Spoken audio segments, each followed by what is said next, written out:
Jammalamadugu YCP ఇన్ఛార్జిగా రామసుబ్బారెడ్డి.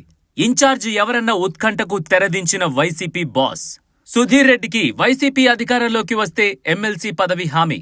అభ్యర్థి ఎవరైనా వైసీపీ గెలుపు కోసం పనిచేస్తానన్న మాజీ ఎమ్మెల్యే.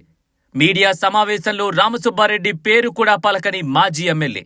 జమ్మలమడుగులో మళ్లీ దేవగుడి, గుండ్లకుంట కుటుంబాల మధ్య వార్ స్టార్ట్ కానుందా?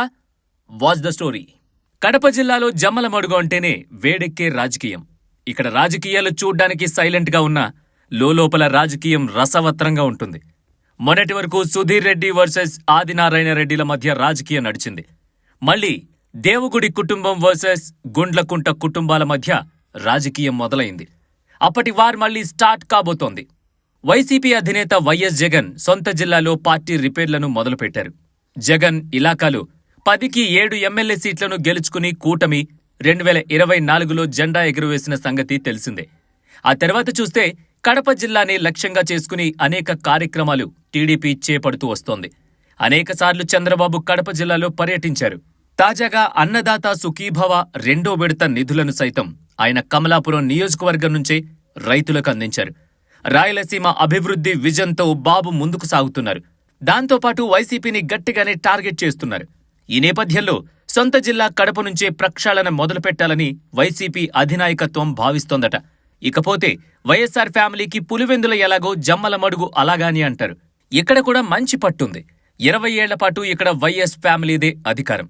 కానీ జమ్మలమడుగులో తొలిసారి 2024 ఎన్నికల్లో వైసీపీ ఓటమి పాలైంది.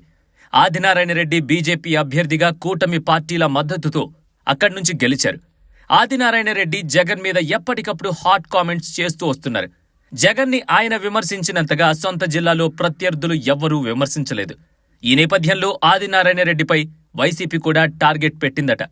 ఆయన్ను కట్టడి చేయడంతో పాటు వచ్చే ఎన్నికల్లో జమ్మలమడుగు నుంచి గెలిచేందుకు పక్కా ప్రణాళిక సిద్ధం చేస్తుందట వైసీపీ అధిష్టానం.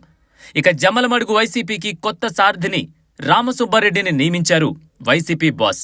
ఈయన నియోజకవర్గంలో బలమైన నేతగా ఉన్నారు. జమ్మలమడుగులో పొన్నపురెడ్డి కుటుంబం అంటే టీడీపీ, టీడీపీ అంటే పొన్నపురెడ్డి కుటుంబం. కానీ కొన్ని రాజకీయ పరిణామాలతో 2020లో రామసుబ్బారెడ్డి వైసీపీ కండువా కప్పుకున్నారు. 2023లో ఆయన ఎమ్మెల్సీ అయ్యారు.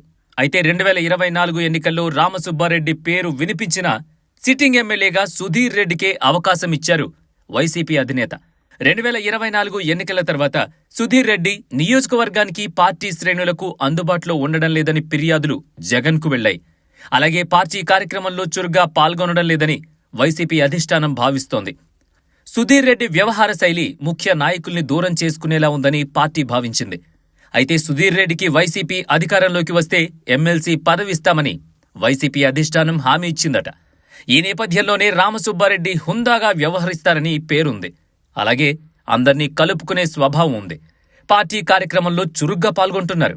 ఈ లక్షణాలన్నీ వైసీపీ పురోగతికి పనికొస్తాయనే నమ్మకంతో ఆయనకు బాధ్యతలు అప్పగించినట్లు వైసీపీ నాయకులు చెబుతున్నారు. మరీ ముఖ్యంగా జమ్మలమడుగులో ఆదినారాయణ రెడ్డిని ఓడించాలనే పట్టుదలతో జగన్ ఉన్నారు. అందుకు దీటైన వ్యక్తి రామసుబ్బారెడ్డి అని భావించి ఆయనకు పార్టీ బాధ్యతలు అప్పగించింది వైసీపీ అధిష్టానం. మరి రామసుబ్బారెడ్డి నాయకత్వం వైసీపీకి ఎంత మేరకు కలిసొస్తుందో వేచి చూడాలి.